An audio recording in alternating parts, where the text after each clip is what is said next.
जय श्री राम प्रेमी भक्तों। देखिए, इस दुनिया में, जगत में जितने भी साधु संत महापुरुष गुरु महाराज हैं, तो इनको चिंता और दुख तो होता है। लेकिन सबसे पहली बात तो उनको जो दुख होता है वो बाहर से दुख दिखाई पड़ता है, लेकिन अंदर से उनको दुख नहीं होता। क्योंकि जगत को तो दिखता कि ये दुखी हैं, लेकिन अंदर से वो परम सुखी रहते हैं। क्योंकि वो परमात्मा के तत्व को समझ गए हैं, जान गए हैं, तो उनका दुख भी सुख में परिवर्तित हो जाता है। रही बात चिंता की, तो कोई यदि काम ऐसा होता है तो वो चिंतित भी दिखते हैं, लेकिन वो सिर्फ बाहर से दिखते हैं, अंदर से वो बिल्कुल भी चिंतित नहीं होते। क्योंकि उनको ये समझ में आ जाता है कि जो कुछ भी होगा वो प्रभु इच्छा से ही होगा, और प्रभु कभी गलत कर ही नहीं सकते। और दूसरी बात, संत महापुरुषों को चिंता रहती है तो सिर्फ एक ही बात की रहती है कि किस तरह से विश्व का कल्याण हो।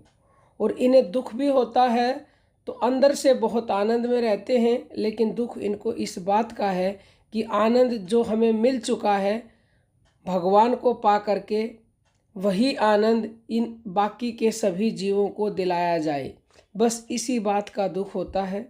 संतों ने ये दोहा लिख भी दिया है कि आग लगी आकाश में, और झड़ पड़े अंगार, और संत ना होते जगत में तो जल मरता संसार।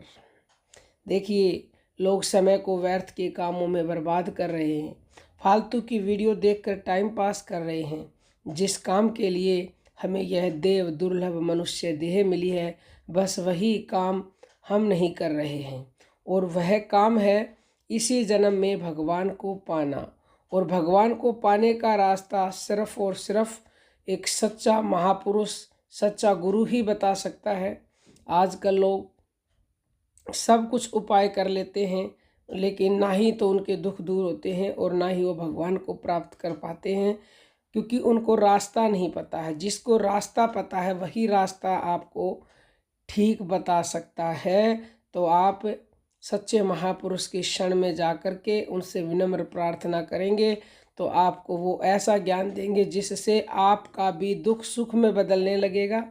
और आपको यदि चिंता होगी तो दूसरे के सुख की ही, जगत कल्याण की ही, और अंदर से आप बिल्कुल भी चिंतित नहीं रहोगे, वो भी सिर्फ बाहर से ही होगी। तो ये कार्य जितना शीघ्रता से कर लेंगे उतना ही शीघ्रता से आपका जीवन भी सुख में होने लगेगा। आप दिव्य आनंद को प्राप्त कर लेंगे इसी जन्म में।